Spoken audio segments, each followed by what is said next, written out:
Alright, hopefully a quick video narrowed to one subject, an understanding of the difference between a real value and projected value.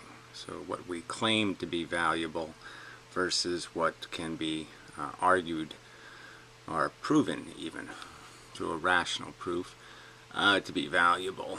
How the brain works, a little bit of that. And it's because people like Hoffler refuse to listen to the argument being made. So it's his argument that because the cause of your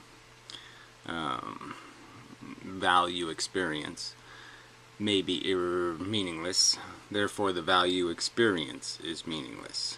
And if the cause of the value experience is not meaningless, then somehow the value experience is meaningful. And it just doesn't work that way. It works the other way around. Exactly the opposite, Dumbo. Mendel will try slippery move to say, I'm describing the intrinsic value. Right, so he says it's a slippery move for me to say I'm a consciousness. I've experienced positive and negative sensations. I know them to be decidedly different in terms of their value. And I know it to be a qualitative difference. And I know the worst negative sensation is clearly something I would not, I would avoid with all passion. But that is just to engage in circular reasoning. Well, there's nothing circular in explaining that I'm a conscious organism. I have tasted the sensations. I know them to be different in a huge way, and that their difference is entirely value rich, value derived. They're only different because they're different values. One's negative and one's positive. That's the only way they're meaningfully different. Whereby he sets up his definition of what counts within his description. No, that's a lie. So, as you always do lie, there's no definition of what counts. I've said this over and over and over again. I could care less what causes a feeling in a sentient organism. It's irrelevant almost what causes a feeling. The only thing that matters is the feeling. So, I've stated exactly the opposite of what you just said I said. So you're just, I can only say you're a liar. I mean, I've said it over and over and over again. What causes sensations are of little concern, except when there's some reasoning involved, like where you go, look, I don't like rats, but I understand as rats feel. Therefore, if I see rats suffering, I see them as little people, and that makes it easier for me to understand that it's a real bad thing happening. So I'm using a little mental trick to understand that a rat isn't a rat, it's something better than a rat, and therefore I can empathize. But that's it. So you have to accept his opening gambit. Yes, the opening gambit is I'm a conscious organism, and consciousness, the way I experience it, there's clear differences between the good and the bad. I mean, billions and billions of dollars worth of value difference between the good and the bad.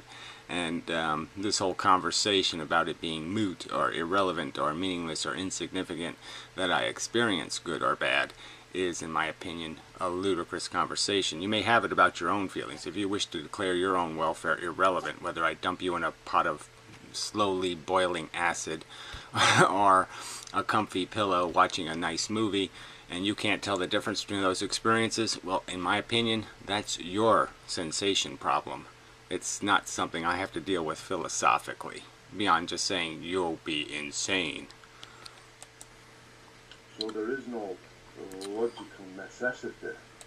There's no logical necessity except beyond the fact that you have to acknowledge that sensation is the important feature that's happening on planet Earth. If nothing was feeling, then bumper cars all you want. Drive them off cliffs, blow them up, explode them, nuke them, do whatever you want with them. It'll all be entertaining and fun because nothing significant can possibly happen. But it's not a video game. It's not fake death. It's not fake harm. It's not fake arm fly off.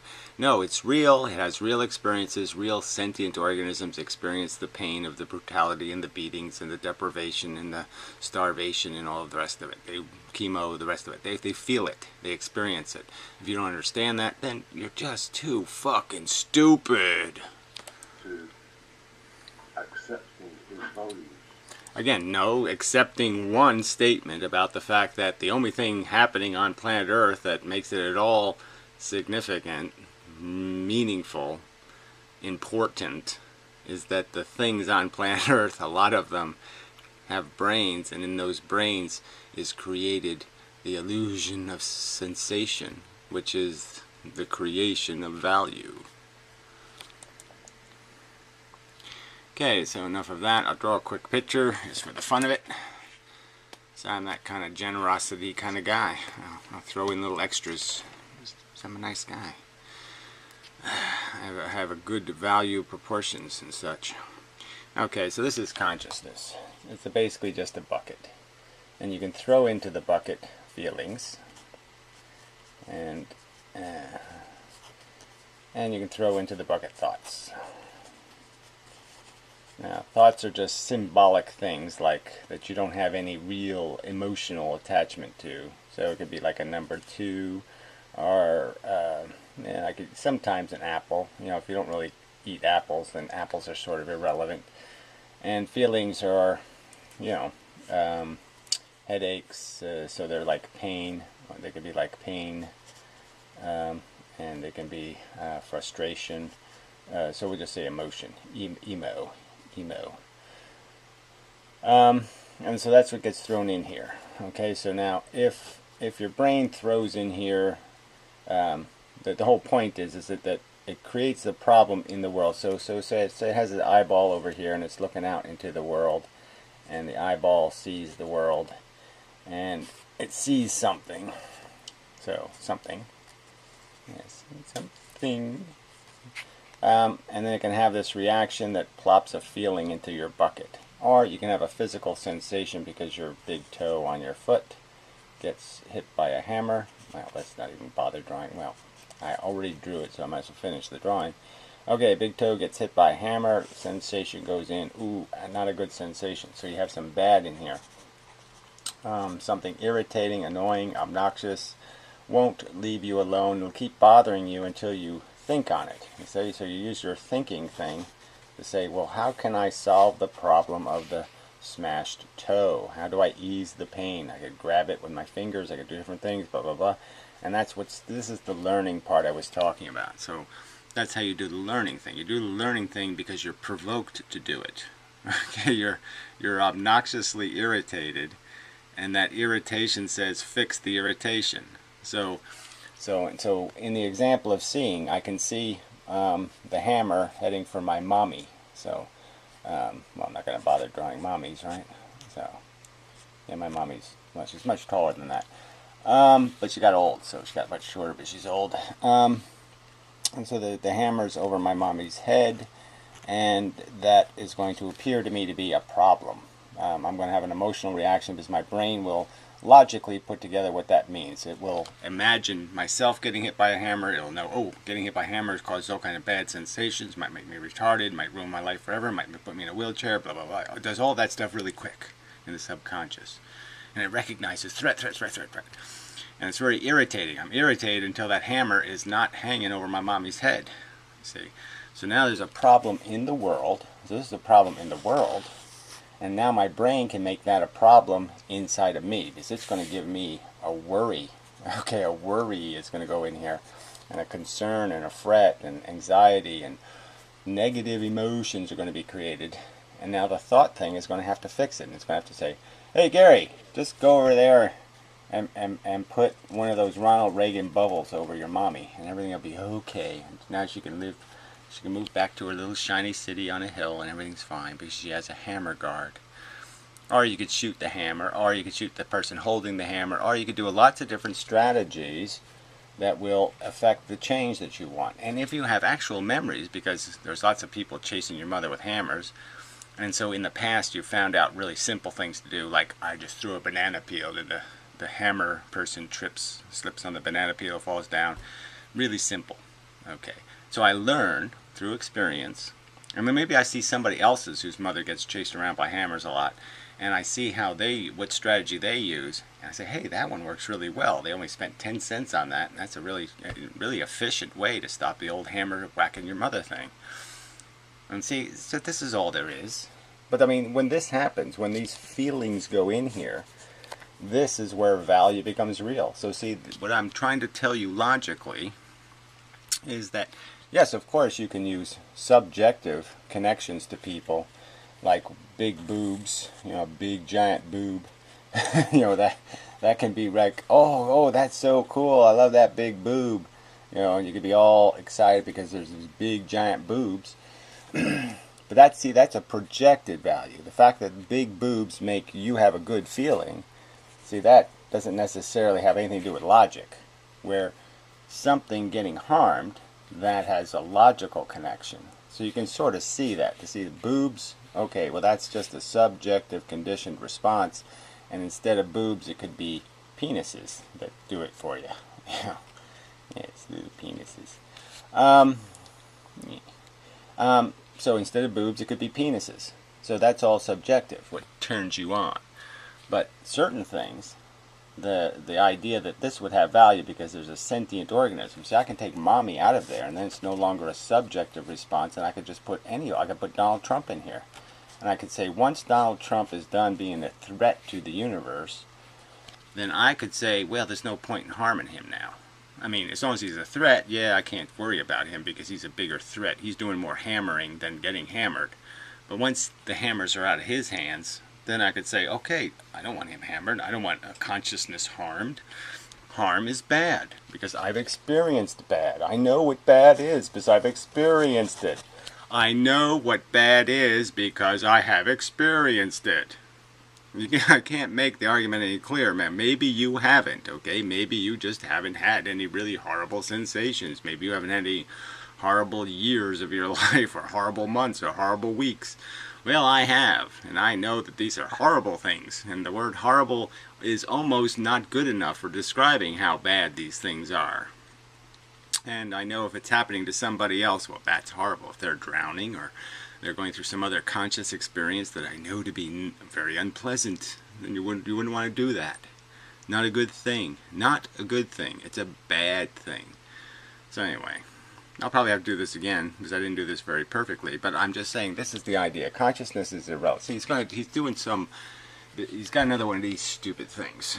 Where he's going to wear a wig and pretend to do an Eminem video. Because he's an obnoxious troll, and that's all he is. An idiot. This is the best he can do as a rational argument. He can't do what's called quoting me and then arguing. No. He can just misparaphrase and lie about what I said and then pretend I didn't make a very good argument when, because he just ignores it. Because he doesn't deal with very good arguments. He doesn't deal with the argument made. He deals with the straw man he creates.